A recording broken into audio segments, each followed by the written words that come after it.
I just asked a question. Is your money dirty money? No, it's not. So, in fact... Why is it not dirty money? Because I earned it. I would say everyone said, I want the money for my children. I was 14 years old. I was 16 years old. I was 16. 17. 14 years old. This is me. This was me. This is me. When I met Jeffrey Epstein. This is me. When I met Jeffrey Epstein. There are about 1,000 of us. It's time to bring the secrets out of the shadows. It's time to shine a light into the darkness.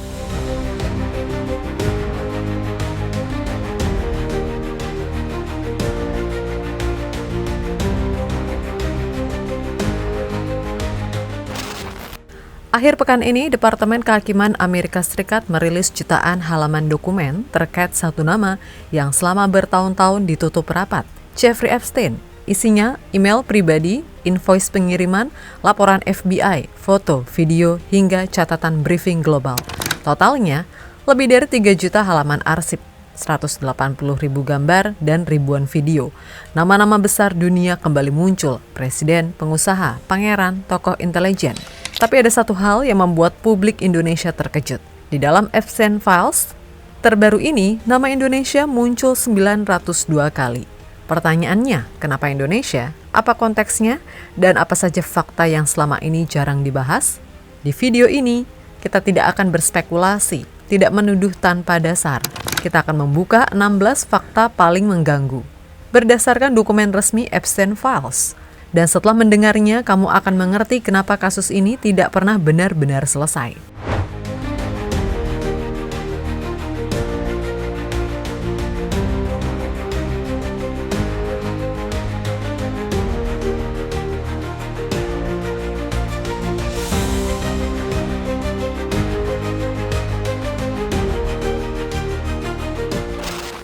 Satu hal penting yang harus diluruskan sejak awal, fakta bahwa Indonesia disebut 902 kali tidak otomatis berarti Indonesia terlibat kejahatan Epstein.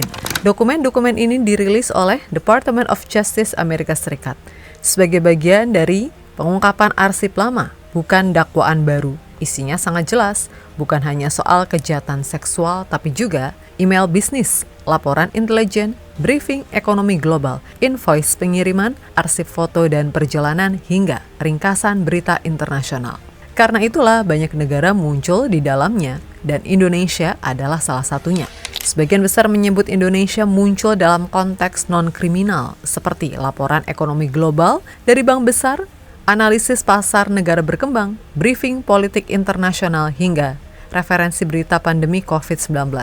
Indonesia sering disebut bukan karena Epstein, tapi karena Indonesia adalah negara besar yang masuk dalam banyak laporan global. Namun masalahnya bukan di situ. Yang membuat publik mulai bertanya adalah, di antara ratusan penyebutan yang bersifat administratif dan netral, muncul beberapa dokumen aneh. Ada file foto dengan label lokasi Indonesia, katalog perjalanan Asia Tenggara, caption yang tidak dijelaskan konteksnya, dan potongan dokumen yang tidak pernah dipublikasikan sebelumnya. Dokumen-dokumen ini tidak langsung membuktikan kejahatan, tapi cukup untuk menimbulkan pertanyaan serius. Kenapa Indonesia, khususnya Bali, muncul berulang kali dalam arsip pribadi seorang predator global? Dan kenapa sebagian dokumen itu tidak pernah dibahas secara terbuka selama bertahun-tahun? Dari sinilah kita mulai masuk ke fakta-fakta yang jarang dibicarakan.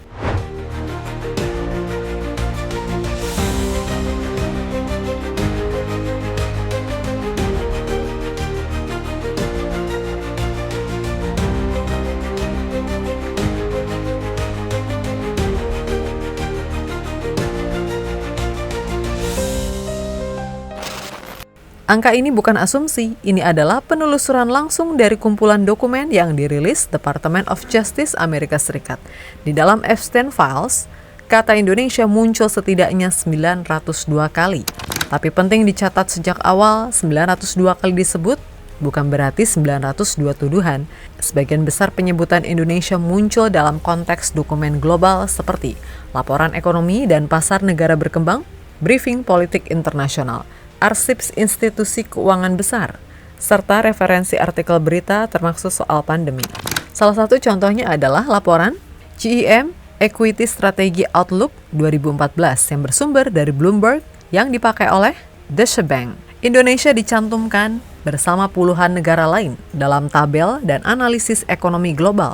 Dokumen lain berasal dari JP Morgan tahun 2014 yang membahas alokasi aset global dan situasi ekonomi Indonesia secara umum. Salah satu kutipan dalam laporan itu menyebut, di pasar negara berkembang, peristiwa politik penting adalah pemilihan presiden di Indonesia. Artinya jelas, dalam banyak kasus Indonesia muncul bukan karena Epstein, melainkan karena Indonesia adalah negara besar yang relevan secara global. Namun itu baru separuh cerita, karena di antara ratusan penyebutan administratif dan netral, muncul beberapa dokumen yang tidak biasa. Dan salah satu yang paling sering muncul adalah Bali.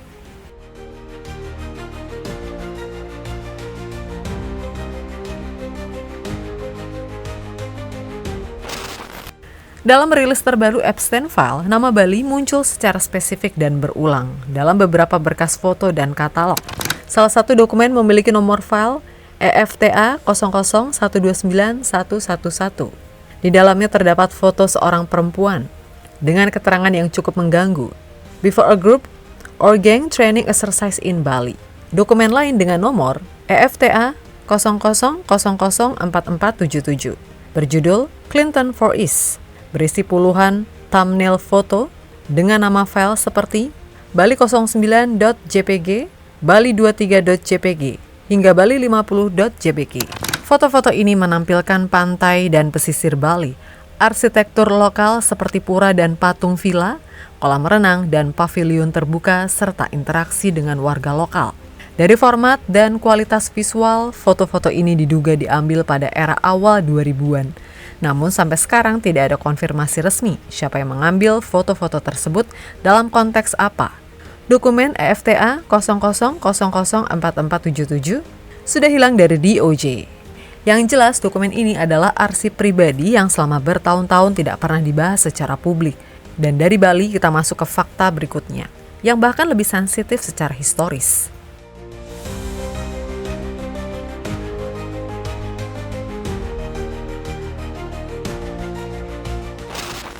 Dalam Epstein Files terbaru terungkap pertukaran email pribadi antara Jeffrey Epstein dan Bank Ariane de Rothschild. Email tersebut bertanggal 31 Desember 2018. Dalam korespondensi itu, Epstein menyampaikan klaim bahwa Adolf Hitler pernah tinggal di tempat penampungan yang didanai oleh 3 keluarga Yahudi kaya, Goodman, Epstein, dan Rothschild. Epstein menulis bahwa cerita itu diceritakan di kelas Harvard tentang Hitler. Dan menurutnya, ternyata akurat. Namun, Ariane de Rothschild langsung menolak klaim tersebut. Ia membalas dengan nada skeptis, menyebut cerita itu sebagai teori konspirasi yang menyedihkan. Epstein kemudian kembali membalas dan justru menegaskan klaimnya dengan menyebut, tidak ada konspirasi, itu 100% benar. Penting digarisbawahi di sini, dokumen ini bukan membuktikan kebenaran sejarah. Yang dibuktikan adalah apa yang dipercaya Epstein, apa yang ia tulis dalam komunikasi pribadi, dan bagaimana cara berpikirnya tentang sejarah dan kekuasaan. Dalam berkas lain yang sama, juga tercatat adanya transaksi bisnis antara Epstein dan kelompok Rothschild senilai 25 juta US dollar melalui perusahaannya di Kepulauan Virgin AS. Fakta ini tidak mengkonfirmasi isi email, tapi menunjukkan bahwa hubungan bisnis mereka memang nyata.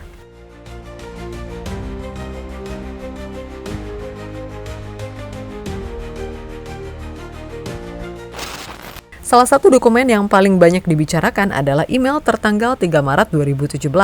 Email ini dikirim oleh Jeffrey Epstein langsung kepada Bill Gates.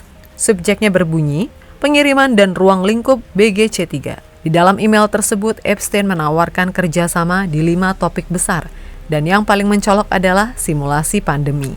Email ini menjelaskan penyusunan spesifikasi teknis simulasi pandemi, rekomendasi sistem pelacakan untuk strain pandemi, pembahasan dilakukan 3 tahun penuh sebelum COVID-19 muncul. Selain pandemi, 4 tokoh lain yang dibahas adalah senjata, neuroteknologi, terkait keamanan nasional, data kesehatan digital, dan sistem keamanan berbasis kriptografi, penyakit kronis, dan ilmu otak. Epstein juga menulis bahwa setelah pertemuannya dengan Gates, ia bekerja bersama sekelompok ahli untuk mengembangkan proposal tersebut. Penting dicatat, email ini dokumen asli, bukan bocoran anonim. Namun email ini tidak membuktikan pandemi direncanakan. Yang terbukti adalah topik pandemi sudah disimulasikan serius sejak 2017.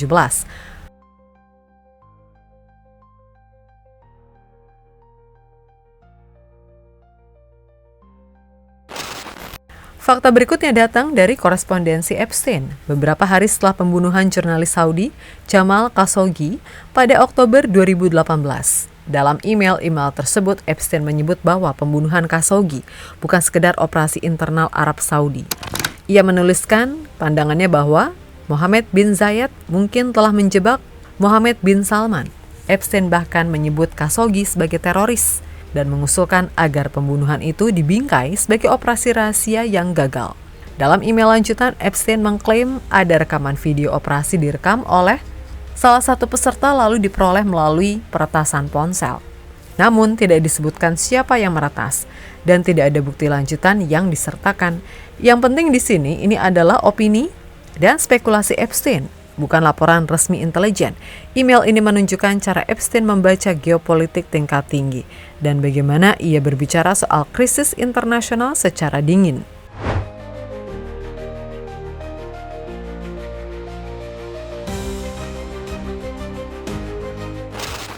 Jejak komunikasi Epstein juga mencatat korespondensi dengan Elon Musk pada tahun 2012.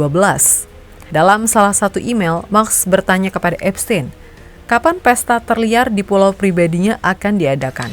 Dalam email lain pada Desember 2012, Musk menulis bahwa ia sudah bekerja sampai batas kewarasan dan ingin bersantai dan berpesta. Namun, Musk kemudian menyatakan secara terbuka bahwa ia memang pernah diundang Epstein tetapi menolak datang ke pulau tersebut. Tidak ada bukti bahwa Musk pernah mengunjungi pulau Epstein. Tidak ada tuduhan pidana terhadap Musk. Fakta ini dicatat sebagai jejak komunikasi, bukan bukti keterlibatan.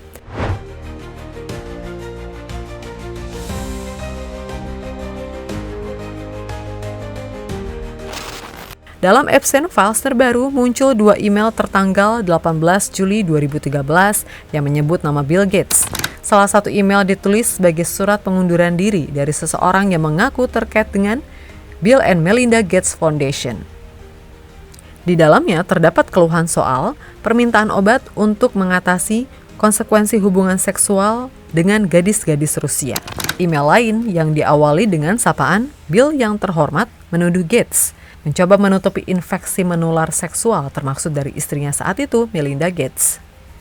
Namun penting untuk ditegaskan, pihak Bill Gates melalui juru bicara resminya telah membantah keras seluruh klaim tersebut.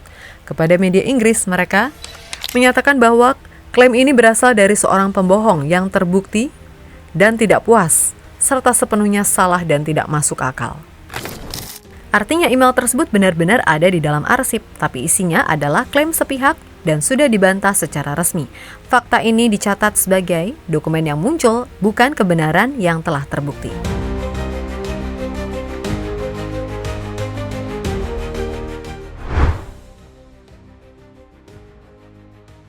Salah satu temuan paling sensitif secara moral dan religius adalah pengiriman potongan kiswah, kain penutup Ka'bah di Mekah, Arab Saudi, kepada Jeffrey Epstein. Berdasarkan korespondensi email tertanggal Februari-Maret 2017, pengiriman tersebut dilakukan oleh seorang pengusaha wanita UEA bernama Aziza Al-Ahmadi, bekerja sama dengan Abdullah Al-Mari. Email itu menjelaskan bahwa 3 potong kain hitam bersulam emas dikirim melalui kargo udara dari Arab Saudi ke Florida dengan koordinasi bea cukai dan faktur lengkap. Korespondensi itu menggambarkan kiswah sebagai karya seni yang telah disentuh jutaan umat muslim dengan doa, harapan, dan air mata.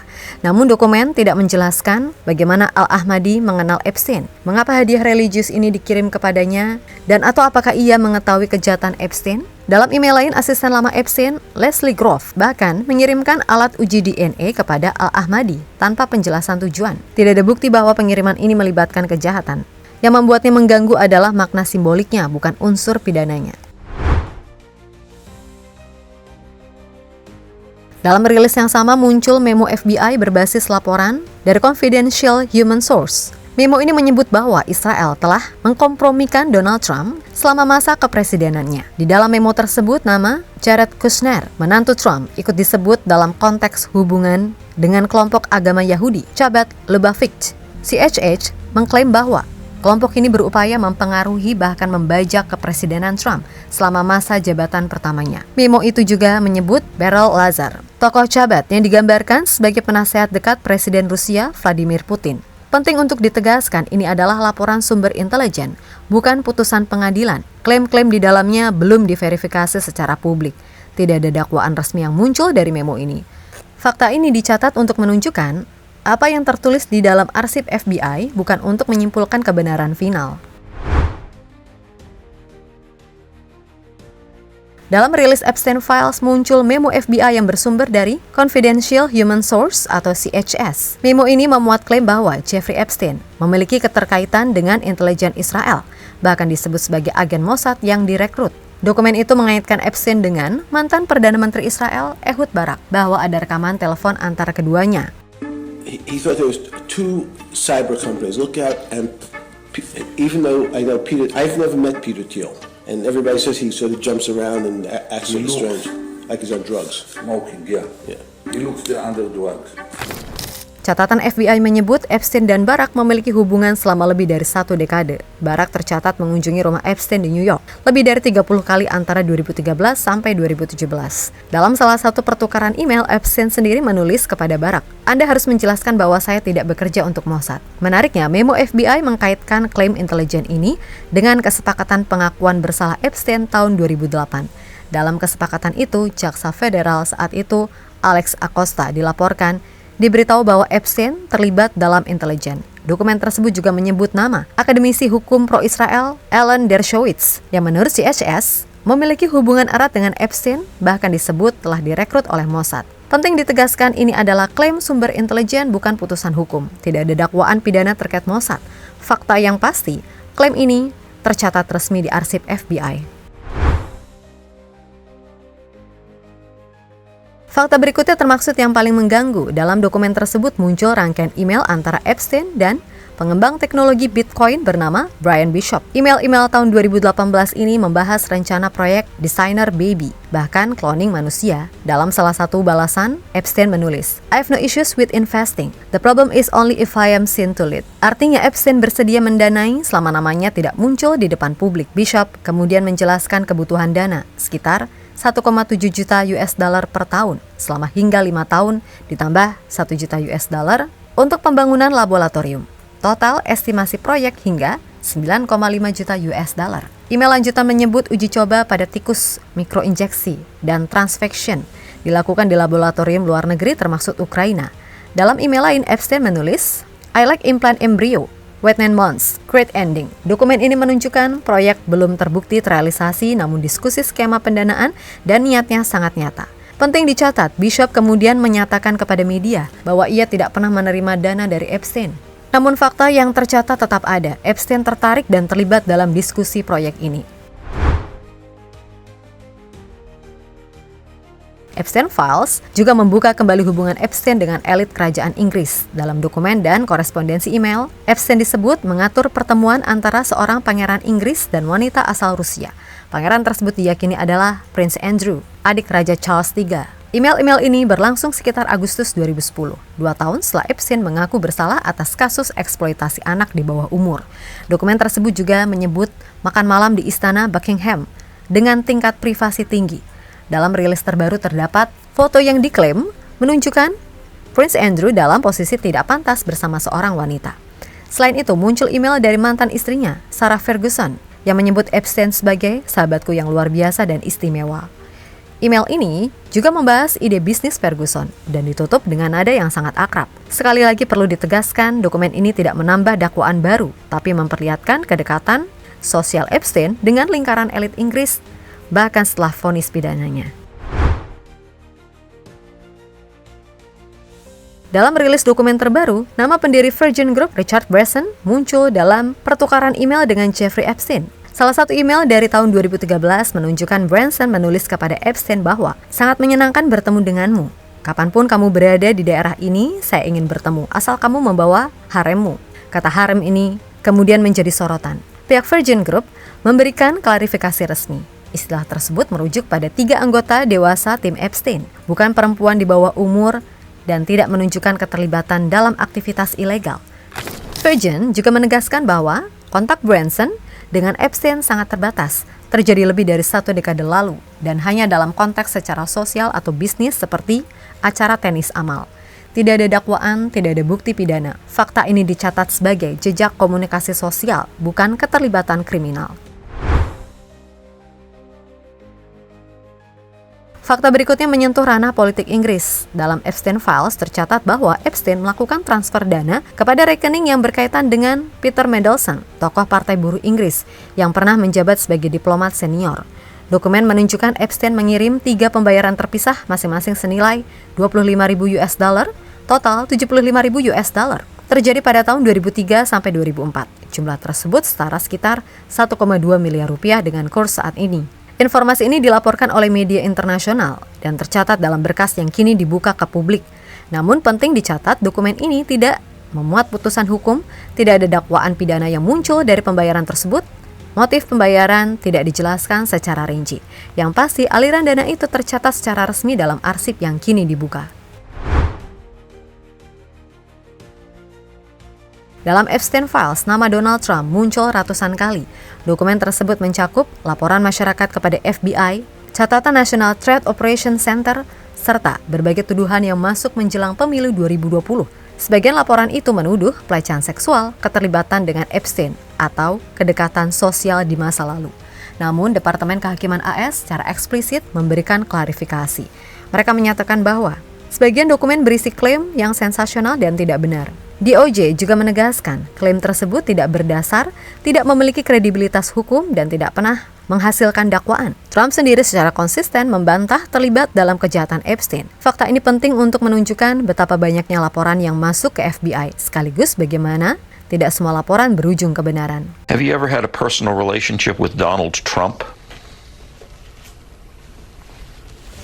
What do you mean by personal relationships? Have you socialized with him? Yes, sir. Yes? Yes, sir. Have you ever socialized with Donald Trump in the presence of females under the age of 18? Though I'd like to answer that question, at least today, I'm going to have to assert my 5th, 6th, and 14th Amendment rights, sir. Fakta terakhir ini bukan rumor, ini catatan resmi penegak hukum. Dalam Epstein File terungkap bahwa kurang dari 2 minggu sebelum kematiannya, pengacara Jeffrey Epstein bertemu langsung dengan jaksa federal. Dalam Epstein File terungkap bahwa kurang dari 2 minggu sebelum kematiannya, pengacara Jeffrey Epstein bertemu langsung dengan jaksa federal di Manhattan. Menurut memo FBI, pada 29 Juli 2019, FBI dan jaksa bertemu dengan pengacara Epstein untuk membahas kemungkinan penyelesaian kasus dan potensi kerjasama terdakwa. Artinya jelas, saat itu Epstein belum divonis. Proses hukum masih berjalan dan opsi kerjasama dengan negara sedang dibahas. Beberapa hari setelah pembicaraan itu, Jeffrey Epstein ditemukan tewas di sel penjara New York pada Agustus 2019. Versi resmi menyebut bunuh diri dengan cara gantung diri. Namun hingga saat ini, kamera pengawas tidak berfungsi, penjaga tidur, dan tidak ada rekaman visual utuh dari jam-jam terakhir Epstein hidup. Dokumen ini tidak menyimpulkan konspirasi, tapi satu hal tidak terbantahkan. Epstein meninggal saat ia masih berpotensi berbicara, dan bersama kematiannya banyak jawaban ikut terkubur. Kasus Jeffrey Epstein bukan sekedar tentang satu orang jahat. Ini tentang jaringan kekuasaan, elit global, uang, intelijen, dan pengaruh yang beroperasi di luar jangkauan publik. Dokumen-dokumen ini tidak menjawab semua pertanyaan, justru sebaliknya. Mereka membuka lebih banyak lubang daripada jawaban. Nama Jeffrey Epstein memang sudah mati, tapi arsipnya hidup, emailnya hidup, dan pertanyaannya masih menggantung. Karena mungkin yang paling mengerikan dari Epstein File bukan apa yang sudah kita ketahui, tapi apa yang belum pernah benar-benar terungkap.